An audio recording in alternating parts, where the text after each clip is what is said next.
Hey everybody, if you're just joining us on this video, I guess I should mention we're doing a series called 100 Pounds of Locks.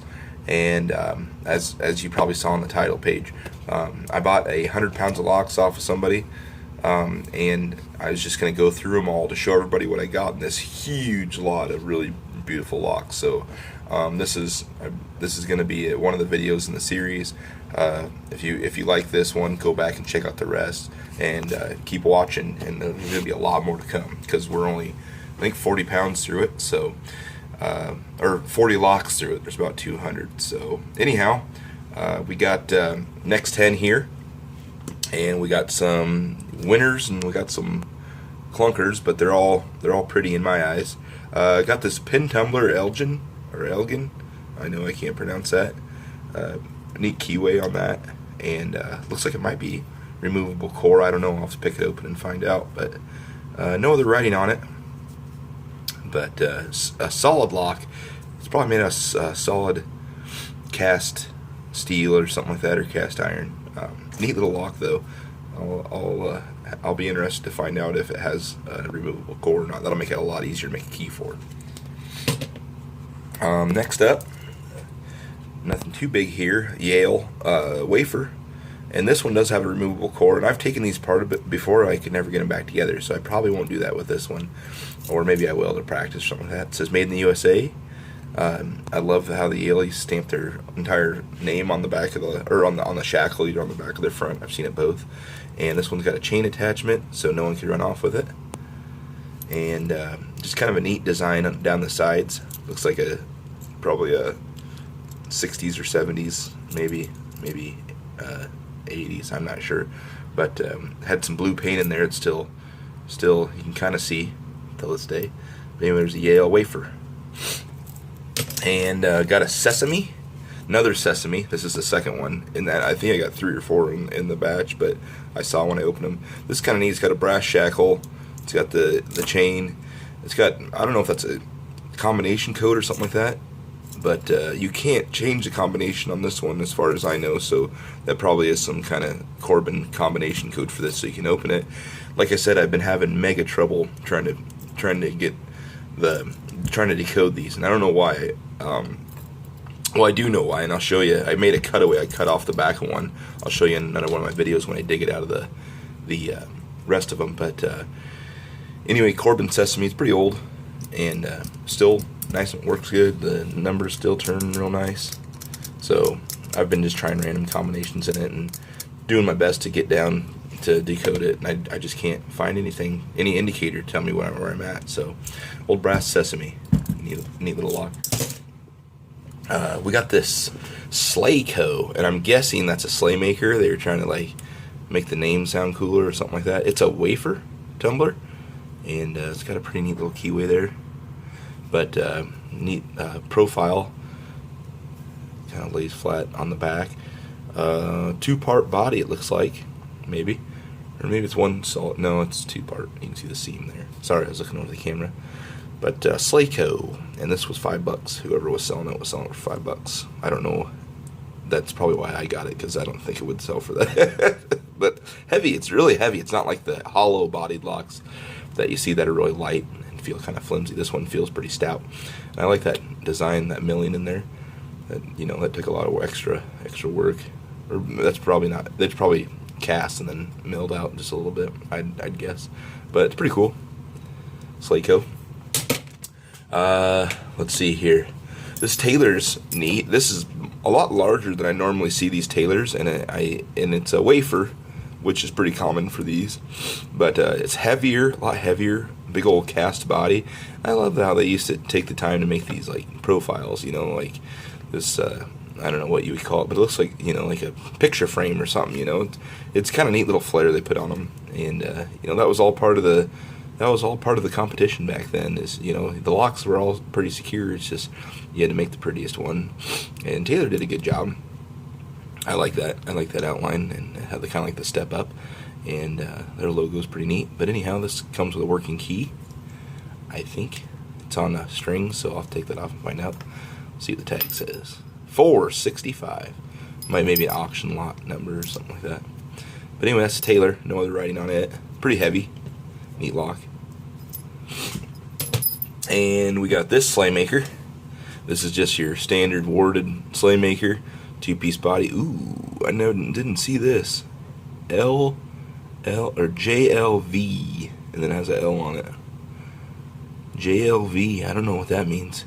See, that always makes these so interesting, you know, when you find that kind of stuff, because you're like, oh, this is just one of those normal old warded, and then stuff like that comes out, and you're like, what does that mean, and what the heck, you know? So, JLV, I'll bet it was, who knows, somebody's locker, someone just marking it, saying it's their toolbox or something like that. But that's pretty cool. I love it when they're personalized like that. So you kind of find a little twinkle every once in a while on these. So sleigh maker warded, light, hollow bodied thing. Let's do this eagle next. It is, I believe, a lever, but I can't see any pins, and you can see the keyway's upside down, so I think it's a lever, but I'm not sure. It might be just awarded too. Let's see what it says on the back here.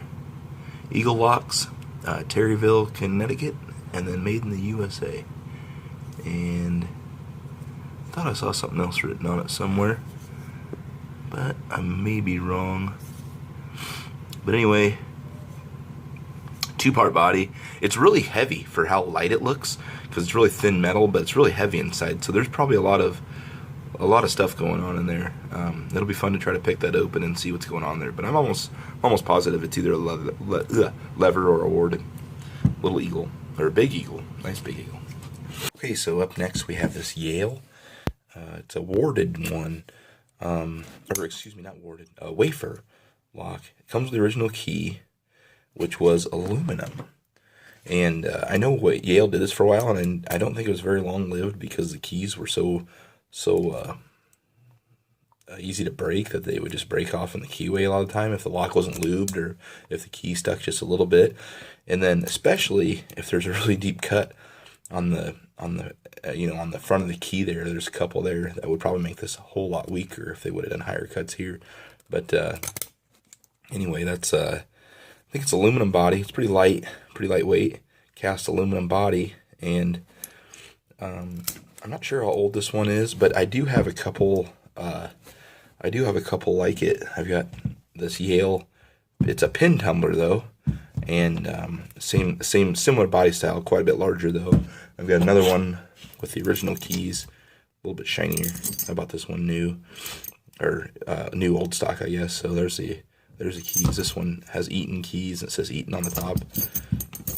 And this one just says Made in USA. So those weren't in the 100 pounds of locks. Those are just examples I want to show you of the different ones. And also, something a lot of people point out is how on the pin tumbler ones, they're the same on both sides. On this one, on the wafer ones, they're usually have the raise on this side and they're flat on the back. So if you get, just a quick peek at a lock or something like that, you can kind of tell pretty easy just based on the profile. But anyway, that's a Yale. It's a nice little lock. Runs real smooth. Key works really nice, and like I said, I'm gonna be careful with that key because I don't want to break that off in there. Next up is this combination lock, and I'm not sure how to pronounce this. Gaugler or Googler, but keyless locks. Kent, Ohio is where it was made. Looks like it's got some patents. And then I just love these old locks. Especially when they cast all the numbers in. That had to have taken some time. They put this little texture on it. They probably painted the inside of the dial red to make it look cooler, or whatever, sell better. Who knows? But this thing is still running real smooth. I have no idea how I'm gonna get into this, but it'll be a fun trying it. It's got a couple numbers on it. I don't know if these are combination codes or something like that you could find in a book, but this one says 4232, I believe. And then it's got one right there. It says 1118, which I'm guessing is just an identifier for the lock in a group of locks or something like that. But anyway, really neat little lock. Spins both right and left. You can hear that solid click.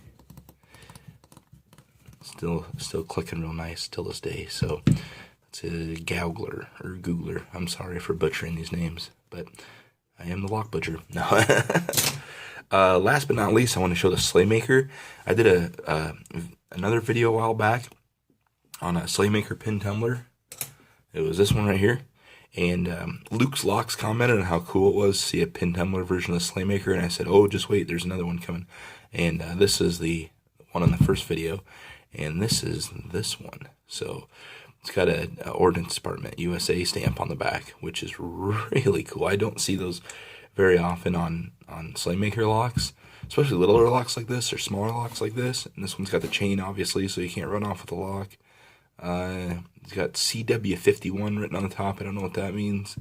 Maybe just a identification marker in case it does get ran off with or something like that.